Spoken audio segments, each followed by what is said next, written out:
Greetings everyone and welcome to another Timey-Wimey Tuesday video for today. Timey-Wimey Tuesday. Hooray! 2 for 1 day. So, I've been diving back into the classic Who lately, and boy, you remember that first Doctor adventure where he went back to ancient Egypt and had to... No, you don't remember that? Well, how about the second Doctor adventure where he was on a space station and it was menaced by giant snakes with laser guns? You don't know that one either? Well, how about the classic third Doctor adventure where he and the Brigadier and Joe were on the run from a bunch of robotic tripod creatures driven by alien dogs with sunglasses? No? Not ringing any bells, eh? Well, you've got to remember the classic fourth Doctor story where he was in the London Underground and there was a Minotaur there. No? Well, how about when the fifth Doctor met up with the Jadoon and they were on the hunt for a space cricket ball? No? Oh, you got to remember the sixth Doctor story where he was on trial, but... Well, he wasn't actually on trial. He was the defense lawyer for Perry because Perry had been accused of murder. You remember that one? No? Not ringing any bells, eh? Well, that could be because you've never read The Forgotten. Yes, a really fun 6-part comic book series from IDW, which recently got the reprint treatment from Titan Books, by the way, so don't worry that this edition's out of print. It's still available in some form somewhere if you hunt around a bit. Yeah, a wonderful 10th Doctor story featuring the 10th Doctor and Martha Jones, in which the Doctor has lost his memory. So to help him regain his memory, well... let's talk about it today on the Multimedia Chronicles Timey-Wimey Tuesday.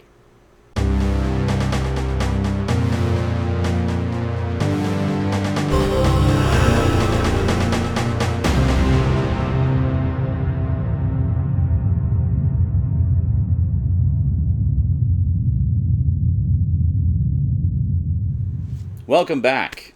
Doctor Who, The Forgotten. This came out during the 47th anniversary year? Yeah, I think the original intention was to put it out for the 45th anniversary, but the author was still kind of shopping the idea around and hadn't got the green light on it yet. So it ended up coming out for the 47th anniversary year.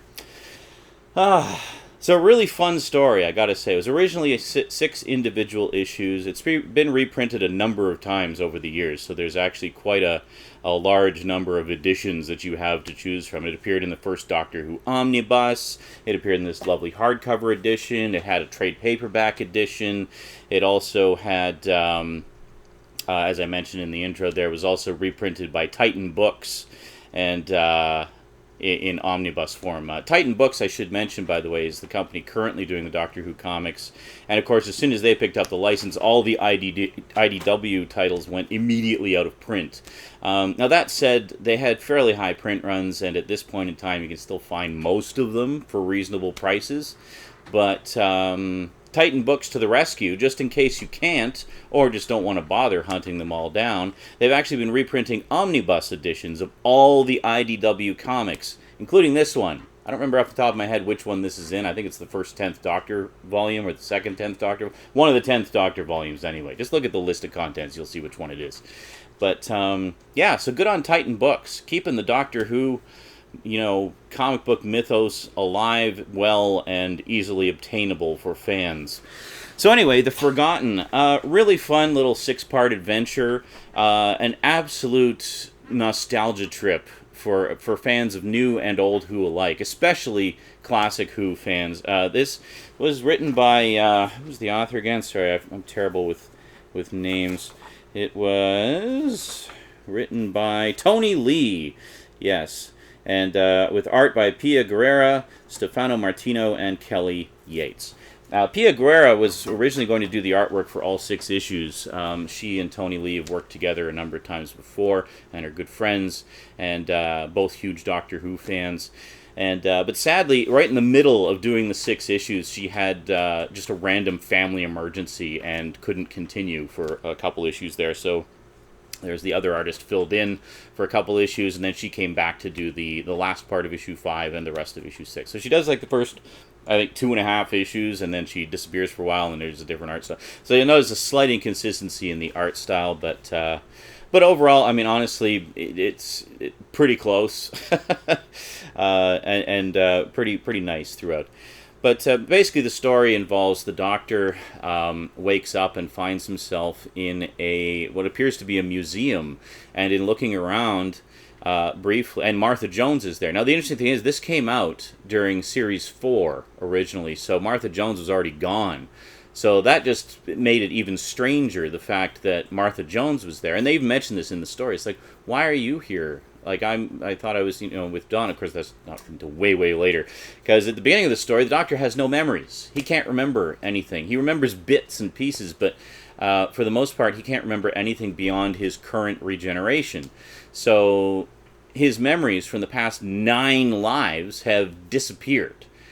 So Martha, mysteriously, is there, and they're exploring around this museum, and they find, I'll show you actually, they find a room that contains, where is it here? Here. That contains basically displays of all the previous Doctor's costumes. And each of the displays has one item sort of relevant to that Doctor. So, for example, the second Doctor has his recorder. The fourth Doctor has jelly babies. The sixth Doctor has his little cat brooch. Fifth Doctor has a cricket ball, and things like that. So, ninth Doctor has the psychic paper. Stuff like that. So, pretty cool. So basically what Martha starts to do is like, well, you've got to remember, your past in order to figure out what's going on. And that's kind of the MacGuffin, I guess you could say, that gives us an excuse to have a series of all new adventures with every single one of the previous Doctors. I mean, what fun. And the fun doesn't stop there, because the museum that they're in, if you look at the display cases just in the background, even stuff that they don't mention is just like there in the background, you will see so much stuff from Classic and New Who in there. Like, see if you can spot them all. I mean, it's a freaking treasure hunt for nostalgic Doctor Who fans, or just, those who are really well-versed in the lore. It is an absolute treasure trove of nostalgia. Just so much fun. So what we have here is we've got the framing story, which is the 10th Doctor and Martha in the museum trying to figure out what's going on. And then the individual stories, we get all new stories with each of the previous 9 Doctors. So starting with the first Doctor and working their way through. Each issue features, except for the first issue and the last issue, each issue features 2 stories. 2 stories featuring previous Doctors, and then, of course, a few more bits of the bridging story as they begin to unravel the mystery of what's going on. Now, if I had one complaint, it's that this was done as 6 issues, when I feel it would have been better if it had been done as 12. And the main reason I say that is because, as wonderful as it is to see all these new stories with all the previous Doctors, they're really short. Almost frustratingly short sometimes. It doesn't give the chance to really explore the concepts of those stories. So the stories themselves tend to be very simplistic and straightforward. They basically just kind of pick 1 or 2 key moments from that event from the Doctor's past and focus on that. So you see a lot of chases and a lot of come in mid-climax and things like that. Like, for example, the 3rd Doctor story where they're on the run from the tripod creatures piloted by the... I'll just show you. I'll show you the ones I'm talking about, because that just, you probably think I'm exaggerating that description. Let me take a look here. Where are we? Hold on a second. Yeah, I don't know how well you can see, but yeah, there you go. So, tripod war machines piloted by alien dogs with sunglasses. They're on the run in Bessie. And, the Brigadier gets to blow some stuff up, so he's quite happy. And, yeah, it's a lot of fun. But, what was I going to say? Yeah, so I mean, that's my one complaint, is just that the stories are really frustratingly short.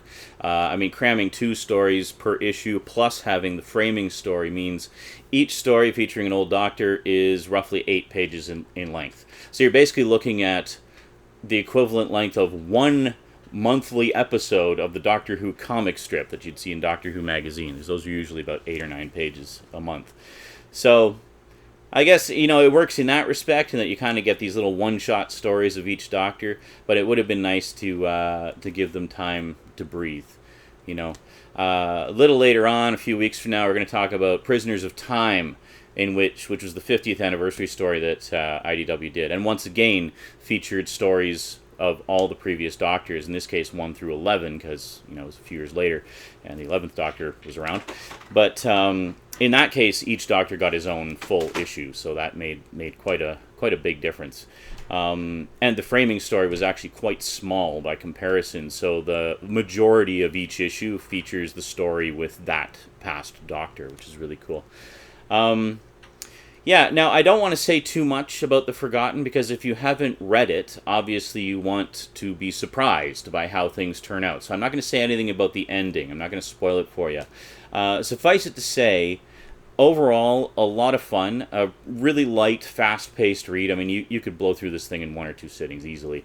And it's just a blast to see the old Doctors back in action in some respect. Now, I see that Titan Books is actually starting to do that with some of the past Doctors, which is great. As you know, I've been collecting the 4th Doctor adventures. The 3rd Doctor adventures are coming out starting next month, and they've been doing adventures with the 8th, 9th, 10th, 11th, and 12th Doctors. So I don't know if they're going to have like 12 ongoing series featuring all the previous Doctors, but if they do, man, I am all over that. Because what I've seen so far from Titan Books looks fantastic. I've been really, really impressed by what they've been doing. And honestly, I mean, at the time, I thought IDW stuff was really good, but Titan Books is really just blowing them out of the water, to be honest.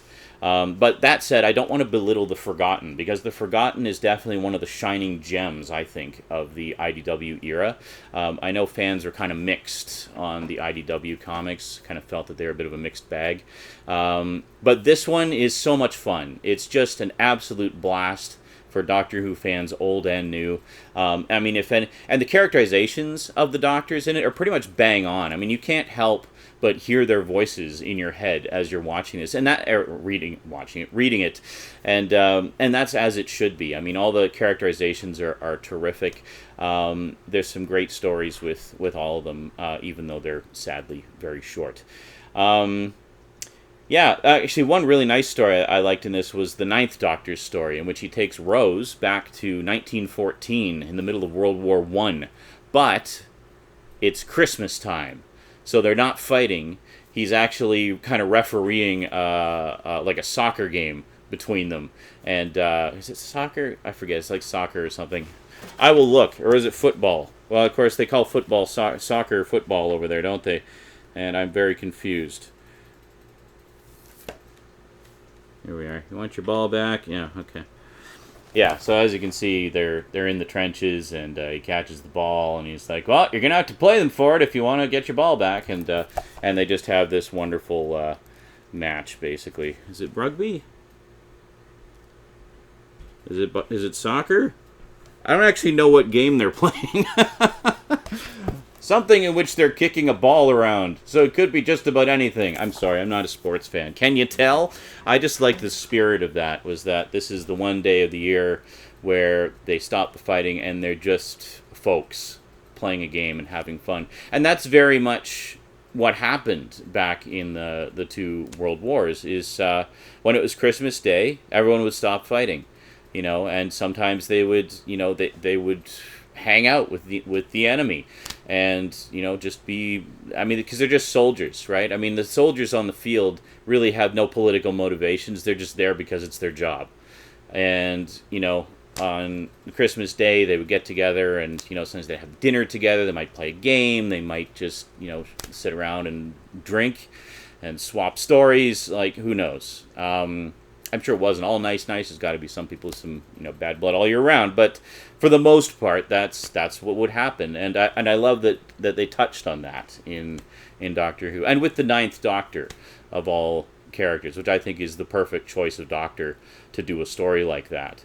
One who is feeling the pain of the Time War and the burden of what he had to do, or what he thought he had to do, because of course we all know how that turned out later. But this is a very pained Doctor, so to go into a situation of war where the spirit is one of festivity and fun, I think it's just perfect for him. The Eighth Doctor, we get a nice little story where he's basically trapped in a cell and has... I forget what they're called. Those ones that say their name, like the first half of their name at the beginning of a sentence and the last half of their name at the end. We had Chantho in the show. Well, in this one we got Chantiri. So he says, Chan, hi, how you doing? My name's Chantiri. Tiri. Except without the Chan, but without the extra Tiri at the end. Tiri. You know? So he gets trapped in a cell with one of those guys, and they help each other escape. And for the life of me, I'm blanking on the Seventh Doctor story. What was the Seventh Doctor story? Oh, right, yeah, they're like in the middle of a war, and yeah, I can't remember exactly. Some kind of thing. I think I read this one very late. But anyway, you get to see Ace throwing some cans of Nitro 9 and stuff. But obviously not the most memorable of all of the stories. But yeah. The Forgotten. Don't forget to read it. I appeared to have already forgotten some of it, and I just read it, like, not even a day ago. So, to be fair, I've been immersing myself in a lot of Doctor Who lore lately, because next week we begin... Where's the book? Where's the book? We begin the story-by-story reviews. Can't reach it. Including... Well, ow! Talking about the novel of An Unearthly Child, the original story of An Unearthly Child, all the extras on that particular disc in the beginning set, and talking a little bit about the behind-the-scenes story as well, because I've got another book, which I'll show you next time, which has some pretty cool behind-the-scenes info about the making of the series from year one all the way up until... the debut of the Sixth Doctor, so it's doesn't quite cover the full span of the classic series. It covers a good chunk of it. Alrighty, I think that is it for this week's Timey-Wimey Tuesday. Hope you enjoyed the double whammy. We'll see you again next week for the long-awaited beginning of the story-by-story reviews, starting at the very beginning with An Unearthly Child. Until then, quick thank you to my Patreon sponsors. Big thanks, Patreon sponsors, especially to Kyle Pellegrini and Get Your Gorgeous On, still my highest level sponsors. Thanks very much, guys. Really appreciate the support. And we'll see you next time. Till then, thanks for watching, and sayonara.